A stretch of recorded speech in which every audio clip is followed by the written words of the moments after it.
متریال های پیشرفته است. خب من حالا یه چند تا دونه‌ش رو اینجا مثال زدم. بحث الوارهای عظیمی که الان دارن با صنعت کشاورزی رو با سرعت بالا، یعنی درختایی که ظرف یک سال مثلا 25 متر داره در قطر فکر می‌کنم 1 متر داره رشد میکنه. تکنیک کشاورزی که دارن با سرعت دارن، بعد حالا دارن با یه سری چسبای قابل برگشت به طبیعت دارن ساختمون تو دنیا ساختمان چوبی خیلی زیاد دارن. یکی از بزرگترین رویدادهاست که دارن با سرعت دارن بدون اینکه جنگل‌ها رو تخریب کنن دارن ساختمان چوبی می‌سازن که خب خیلی از این ساختمانی که ما داریم می‌سازیم پایدارتره. گرافون سه‌بعدی چگالیش 5% فولاده ولی مقاومتش 200 برابر. اینم یکی از حالا ابتکارات بشریته، ولی حالا قیمتش چه بالاست.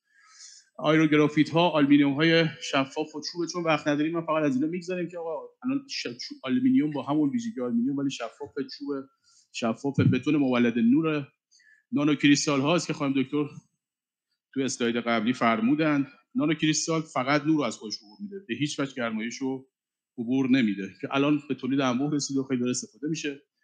آجرهای تمیز کننده حواس، من حالا میگم چون زمان کمه دیگه نمیتونم اینا رو عکسش و فیلماشو بهتون نشون بدم، ولی هستش اینها آجرهایی هستش که آجره ولی جریان هوا داخلش هستش و اون حالا جان آره داخل اون حفرهایی که داره انجام میشه سری مواد نانوئه که آلودگی هوا و ارزآموزی دی اکسید کربن جذب میکنه و همونجا رسوب میکنه و شما بعد از یه مدتی قابلیت دسترسی دارید که تو حالا بیس اون حالا رسوب و اون چیزایی که داره انجام میشه.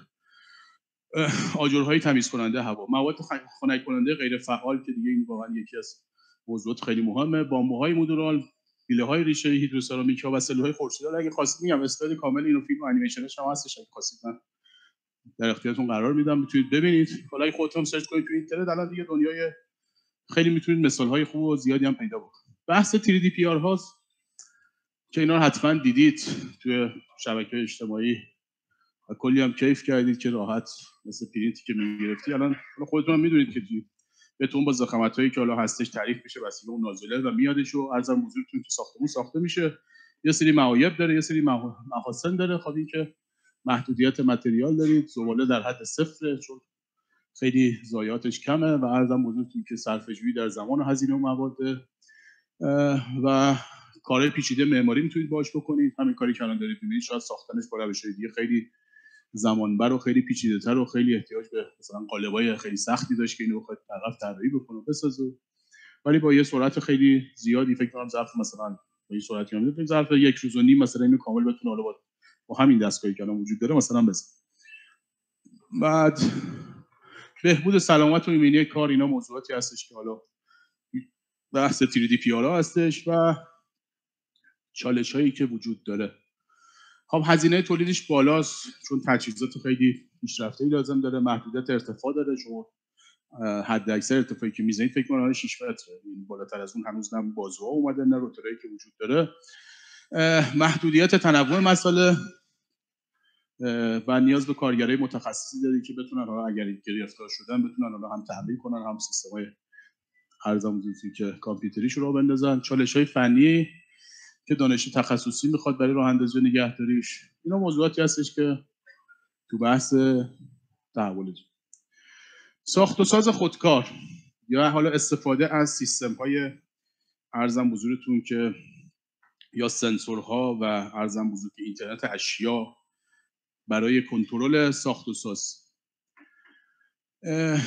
این جانور چهارپایی که دارید می‌بینید این مال شرکت تریمبله، نزدیک 5-6 ساله داره کارم میکنه تو پروژه‌های زیادی توی حالا حتی ژاپن، حتی توی امریکا، توی اروپا هم داره ازش استفاده میشه. این چیکار میکنه؟ این همونجوری که دارید میبینید یه دونه اسکن داره اونجا میره برداشت میکنه، بعد سنسورهای مختلف داره، جی پی اس داره، میتونه تشخیص بده چهره افرادی که اونجا دارن کار میکنن. یعنی برای شما یه سرکارگره میتونه آدما رو اونجا تشخیص بده، میتونه مقدار کاری که انجام داده رو مدل بکنه و بگه به شما بگه حجم کار انجام شده چقدره. دیگه ببخشید دیگه یه ناظر خیلی دقیق و عرضم حضورتون که بی سر و صدا قرآن نمیزنه. بعد حالا ربات هایی که الان به وجود اومدن و این کارا دارن میکنن، حالا من این ایده اصلا ایده یه ایرانیه، توی سال 2000 فکر میکنم 7-8 ایده شو داده بود که بیاد از حالا ابزارهای متحرک برای کنترل ساخت و ساز. ربات‌های ساخت دیوارها، کاشی ربات‌هایی که الان دارن دیوارچینی میکنن، حتما اینا رو دیدید توی شبکه اجتماعی. ربات‌های خودمختار مثل همین که الان دارید می‌بینید که میرن به صورت هوشمند تو مسیرهایی که براش تعریف شده یا خودش هوشمند نمیتونه مسیرها رو تشخیص بده. ربات‌هایی که برای تخریب داره استفاده میشه که دیگه بحث آسیب به انسان خیلی به حداقل میرسه.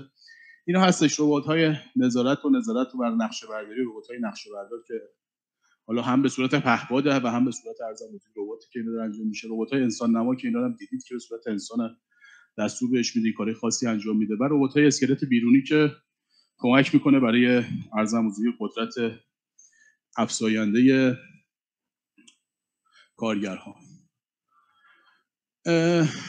خیلی تند دارم میگم یا نه؟ نفسم میزنم. جان